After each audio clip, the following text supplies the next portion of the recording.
4월 16일 수요일 사순절 37번째 묵상을 시작하겠습니다. 구약성경 시편 103편 15절에서 17절 말씀을 봉독합니다. 사람은 그의 삶이 풀과 같습니다. 그는 들의 꽃처럼 핍니다. 그러다 그 위로 바람이 지나면 꽃은 더는 있지 않습니다. 그러나 하나님의 은총은 영원부터 영원까지 계속됩니다. 아멘. 신약성경 고린도전서 15장 53절 말씀을 봉독합니다. 지금은 덧없는 것이 영원한 것으로 옷 입어야 합니다. 지금은 죽음을 면치 못하는 것이 불멸의 것으로 옷 입어야 합니다. 아멘. 독일의 고고인류학자 얀 아스만은 기억을 연구했습니다. 집단 정체성은 공유된 기억을 통해 형성되지만 고정되지 않으며 기억하기에 따라 집단의 정체성, 문화, 가치 등도 바뀔 수 있다고 그는 말합니다. 오늘은 4월 16일 가슴 아픈 세월호 참사 11주기가 되는 날입니다. 작년 10주기 세월호 생존자, 가족들의 이야기를 담은 책 봄을 마주하고 10년을 걸었다를 다시금 펼쳐보았습니다. 4월 16일이 다가오면 친구들 얼굴 보는 날이구나 한다는 한 생존자의 인터뷰에서 현재에 집중하며 살다가도 이따금 참사가 남긴 흔적에 머물게 된다는 그는 이 말을 남깁니다. 생존자인 저희는 잊히더라도 먼저 떠난 친구들이 오래도록 기억되길 바란다. 인간은 필멸의 존재이기에 모두가 순간을 삽니다.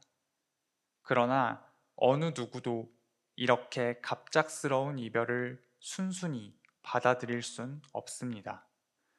그렇기에 인간은 기억하는 것일지도 모르겠습니다. 다시는 이러한 고통이 반복되지 않도록 더 나은 세상을 만들 책임이 모두에게 있을 뿐입니다. 오늘 구약의 말씀 시편 103편 말씀은 인간의 유한성과 덧없음을 무한하신 주의 인자하심과 대비하며 그 크신 은총을 노래합니다. 구약성경 시편 103편 15절에서 17절 말씀을 읽어드립니다. 사람은 그의 삶이 풀과 같습니다. 그는 들의 꽃처럼 핍니다. 그러다 그 위로 바람이 지나면 꽃은 더는 있지 않습니다. 그러나 하나님의 은총은 영원부터 영원까지 계속됩니다. 아멘.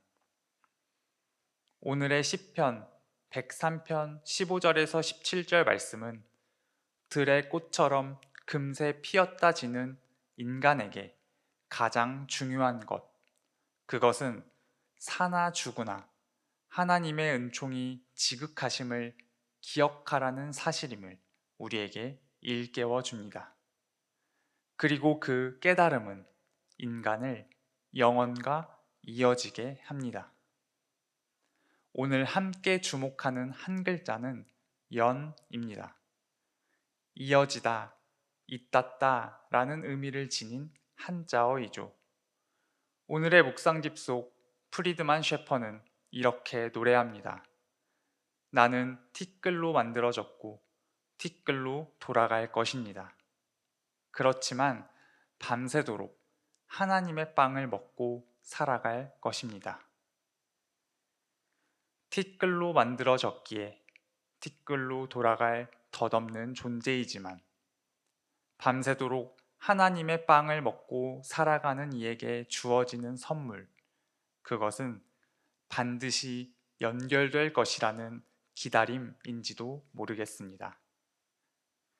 오늘의 신약성경 고린도전서 15장 53절 말씀이 들려옵니다.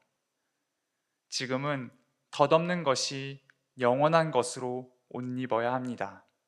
지금은 죽음을 면치 못하는 것이 불멸의 것으로 옷 입어야 합니다. 아멘.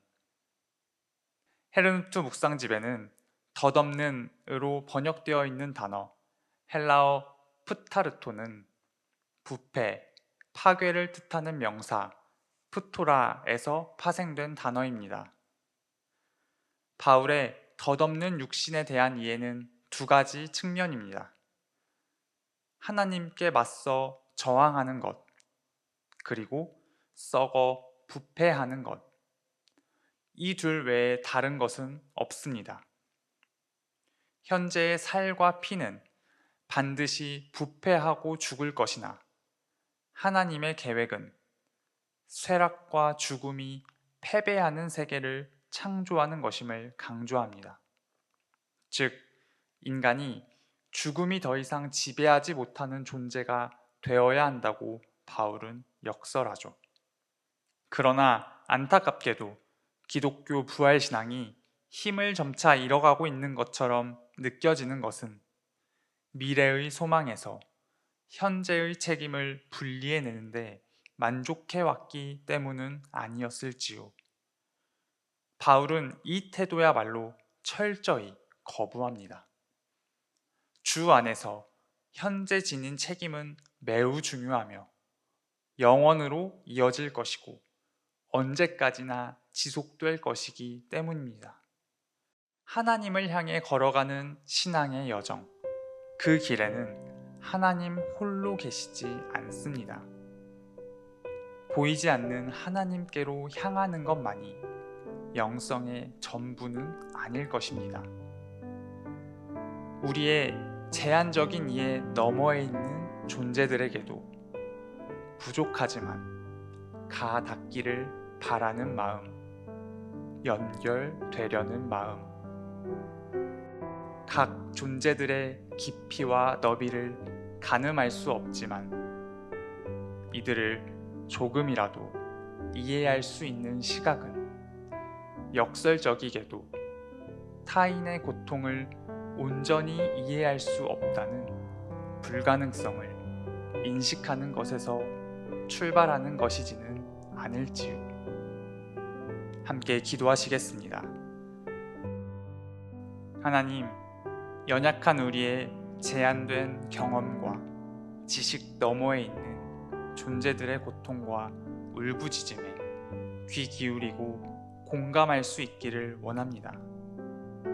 그것이 하나님의 신비로 다가가는 것만큼이나 이 땅에서의 중요한 과제라는 것을 마음에 지니고 살아가는 존재가 되게 하소서. 삶의 고통 앞에서 하나님에 대해 그리고 하나님에게 어떻게 말해야 하는지 모르겠을 때 때로는 눈물로, 때로는 절규로, 때로는 침묵으로 해결되지 않는 질문과 탄식을 품고 사는 우리 시대의 욕들을 만나주시기를 기도합니다. 처절한 슬픔으로 울부짖고 있는 이들에게 더 따스하고 포근하게 다가가 주소서. 늘 고통받는 이들의 곁에 함께 하시는 예수 그리스도의 이름으로 기도드립니다. 아멘.